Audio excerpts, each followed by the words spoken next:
آج ہم بھارت میں ہجوم کے ہاتھوں تشدد یعنی ماب لنچنگ کے بڑھتے ہوئے مسئلے پر ایک گہری نظر ڈال رہے ہیں۔ جی بالکل۔ ہمارے پاس کچھ حالیہ خبریں ہیں، رپورٹس ہیں اور قانونی معلومات بھی ہیں۔ ہاں، ان سب کو ملا کر دیکھنے کی کوشش کریں گے۔ مقصد یہی ہے کہ سمجھیں کہ یہ مسئلہ ہے کیا، کیوں ہو رہا ہے، قانون کیا کہتا ہے اور حال میں کیا چل رہا ہے۔ ٹھیک ہے۔ تو بات شروع کرتے ہیں کرناٹک کے شہر منگلورو سے۔ وہاں اپریل 2025 میں ایک واقعہ پیش آیا تھا۔ جی، منگلورو والا واقعہ۔ ہاں، وہاں کیرلا کے وائناڈ سے تعلق رکھنے والے ایک شخص تھے، اشرف، 35 سال کے۔ انہیں کرکٹ میچ دیکھتے ہوئے مبینہ طور پر پاکستان زندہ باد کا نعرہ لگانے پر کوئی 25 لوگوں کے ہجوم نے مارا پیٹا۔ اور ان کی موت ہو گئی؟ جی، موت ہو گئی۔ پوسٹ مارٹم رپورٹ میں آیا کہ جسم پر بہت ضربیں تھیں، اندرونی چوٹیں شدید تھیں۔ اچھا، پولیس نے کیا کیا؟ پولیس نے کوئی 20 افراد کو گرفتار کیا، اور اہم بات یہ ہے کہ وہاں پہلی بار نیا قانون استعمال ہوا، بھارتیہ نیائے سنہتا والا۔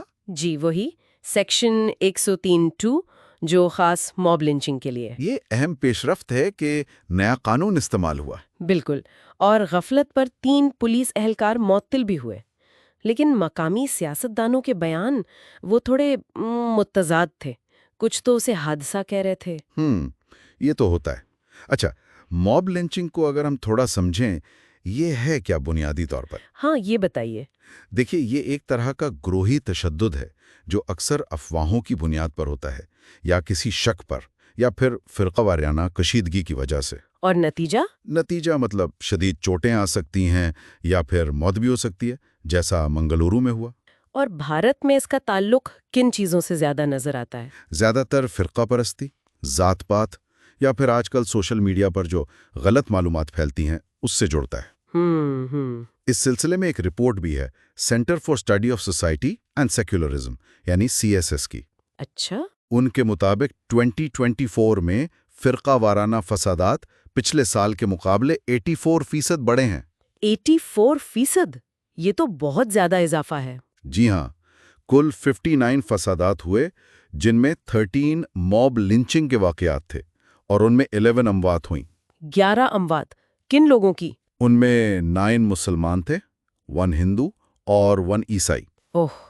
زیادہ تر واقعات گائے کا تحفظ یا گائے کا گوشت، ذبیحہ کے الزامات، بین المذہب تعلقات، ان چیزوں سے جڑے تھے، اور خاص طور پر مسلمانوں کو ان کی مذہبی شناخت کی وجہ سے نشانہ بنانے کے واقعات تھے۔ کون سی ریاستوں میں زیادہ تھے یہ واقعات؟ مہاراشٹرا، یوپی، بہار، یہ ریاستیں سر فہرست رہیں۔ یہ 84% اضافہ واقعی چونکانے والا ہے۔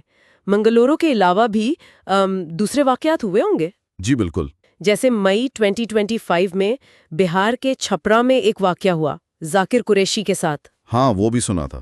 شروع میں پولیس نے کہا 2 گروہوں کا جھگڑا ہے، لیکن پھر ویڈیو آ گئی تو پتہ چلا موب لنچنگ تھی۔ جی، ویڈیو سے بات کھل گئی۔ اور اگست 2024 میں ہریانہ میں بھی صابر ملک، انہیں گائے کا گوشت رکھنے کے شبہ میں مار دیا گیا۔ اور بعد میں ٹیسٹ میں کیا نکلا؟ بعد میں لیب ٹیسٹ میں آیا کہ وہ گائے کا گوشت تھا ہی نہیں۔ اوہ! اس وقت ہریانہ کے وزیر اعلیٰ کے بیان پر بھی کافی تنقید ہوئی تھی۔ انہوں نے اسے موب لنچنگ ماننے سے انکار کیا تھا۔ سیاسی رد عمل اکثر پیچیدہ ہوتا ہے۔ اور ماضی میں بھی کئی نام ہیں، محمد اخلاق، پہلو خان، جنید خان، اکبر خان، زیادہ تر گائے سے جڑی افواہوں پر ہی ہوا۔ جی، یہ ایک پیٹرن نظر آتا ہے۔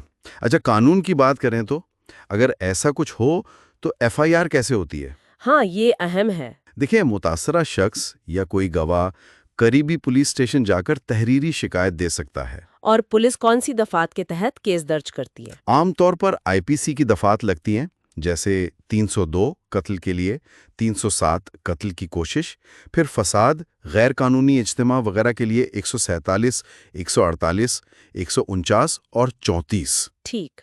اس میں سپریم کورٹ کا 2018 کا ایک فیصلہ بہت اہم ہے، تحسین پونا والا کیس۔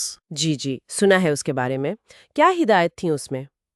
اس میں عدالت نے ریاستوں کو کہا تھا کہ ہر ضلع میں نوڈل آفیسر مقرر کریں، نفرت پھیلانے والوں پر فوراً 153A میں FIR کریں، اور متاثرین کے لیے معاوضے کی اسکیم بنائیں۔ ٹھیک ہے، تو یہ تو 2018 کی بات ہوئی، لیکن ابھی فروری 2025 میں بھی سپریم کورٹ کا کچھ موقف آیا تھا، وہ شاید مختلف تھا۔ جی، فروری 2025 میں سپریم کورٹ نے نئی ملکی ہدایت جاری کرنے سے انکار کیا۔ انکار کیوں کیا؟ انہوں نے کہا کہ 2018 والی ہدایت تو موجود ہیں، تو متاثرین یا درخواست گزار متعلقہ ہائی کورٹ یا ریاستی حکام کے پاس جا سکتے ہیں۔ اچھا، یعنی پرانی ہدایت ہی نافذ ہیں۔ جی، بنیادی طور پر یہی کہا۔ جہاں تک روک تھام کی بات ہے تو اس کے لیے تو کئی چیزیں ضروری ہیں۔ مثلاً؟ آگاہی پھیلانا، سوشل میڈیا پر نظر رکھنا، پولیس کا مستعد اور غیر جانبدار ہونا، قانون پر سختی سے عمل اور کمیونٹیز کے درمیان بات چیت بڑھانا۔ اور کیا کوئی ہیلپ لائنز وغیرہ ہیں؟ دیکھیں، قومی ایمرجنسی نمبر 112 تو ہے ہی، NHRC کا نمبر 14433 ہے، ایک تنظیم ہے یونائٹڈ اگینسٹ ہیٹ، ان کا بھی ایک نمبر ہے 180031336000۔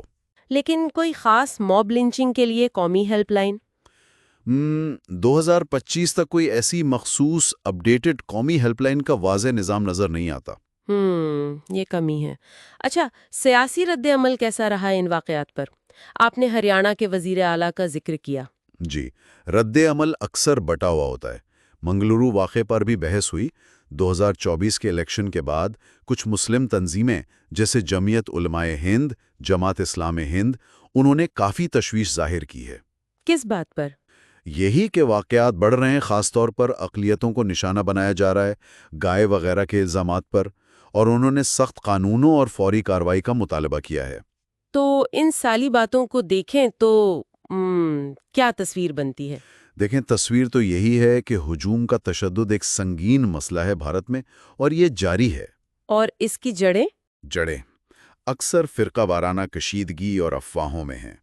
قانون موجود ہے، سپریم کورٹ کی ہدایات بھی ہیں، لیکن ان پر عمل درآمد وہ ایک بڑا چیلنج ہے۔ بالکل۔ اور آخر میں ایک سوال ذہن میں آتا ہے جی؟ کہ یہ جو ہجوم کے ذریعے فوری انصاف کا رجحان بڑھ رہا ہے، یہ قانون کی حکمرانی کے لیے اور ہمارے سماجی تانے بانے کے لیے لمبے عرصے میں کتنا خطرناک ہے، خاص طور پر آج کل جب غلط معلومات اتنی تیزی سے پھیلتی ہیں اور معاشرے کو کمزور کر سکتی ہیں۔